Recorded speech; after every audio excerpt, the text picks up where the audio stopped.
WCA Foundation has consistently been an organization with diverse interests, recognizing the interdependent and interconnected nature of poverty, racism, and sexism on the lives, health, and well-beings of Minnesota.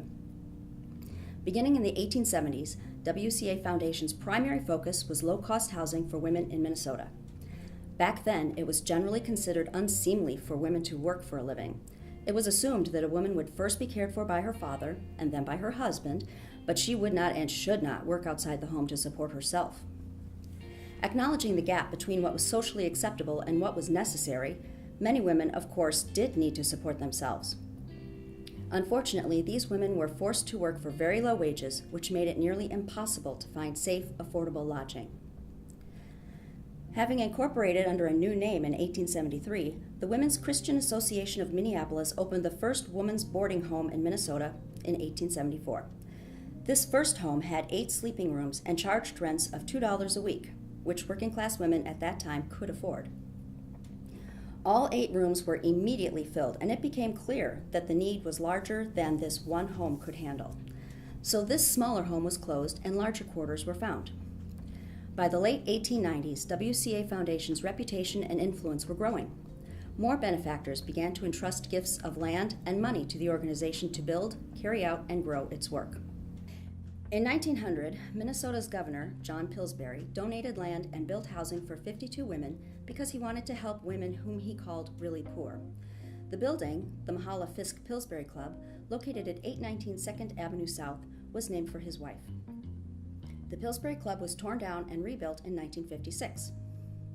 William and Kate Dunwoody gave their family mansion at 10th and LaSalle Streets to WCA Foundation for use as the women's boarding home in 1905, and the WCA Foundation enlarged it with the construction of an annex, housing 125 women. The Dunwoody Mansion and the annex were razed in 1965 and replaced with a new residence to house 162 women.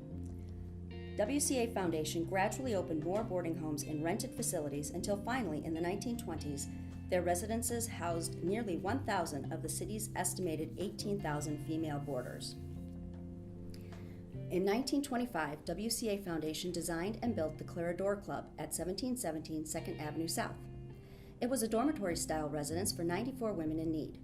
3 years later, in 1928, our members built the Maybeth Page Hall on the corner of 8th Street and 5th Avenue South. It had a capacity for 175 women. The last building WCA Foundation constructed was Lindley Hall in 1941, next to the Clarador Club. While the other buildings were dormitory-style residences, Lindley was designed as a boarding facility for middle-aged women of limited means. Labor laws passed in 1914 increased women's wages, and World War I created new and better-paying jobs for women. After that, women were no longer forced to rely on boarding houses in the same way as before. As a result, some women began to leave boarding residences. As needs shifted, WCA Foundation gradually closed its rented facilities, but continued to operate the buildings it owned. By the 1970s, occupancy at all WCA Foundation's 5 residences began to drop. The growing independence of women at that time made dormitory living less appealing, and more young women chose to live in apartments. In 1972, the WCA Foundation closed the Clarador Club, and in 1980, we closed Lindley and leased the property to Opportunity Workshop, now called Opportunity Partners. They used these buildings as training residences for developmentally disabled adults.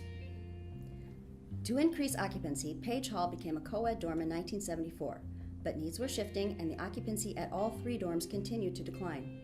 In 1986, Page Hall was closed, and WCA Foundation spent 18 months seeking a new use for the building. During that search, WCA Foundation found that there was no shortage of good human service programs in the city. The WCA Foundation decided that the best way to support Minnesota women in relevant and impactful ways was to become a grant maker. Page was sold in 1988, and the proceeds from the sale were invested. Consequently, the first WCA Foundation grant was made from the Page Fund in 1989.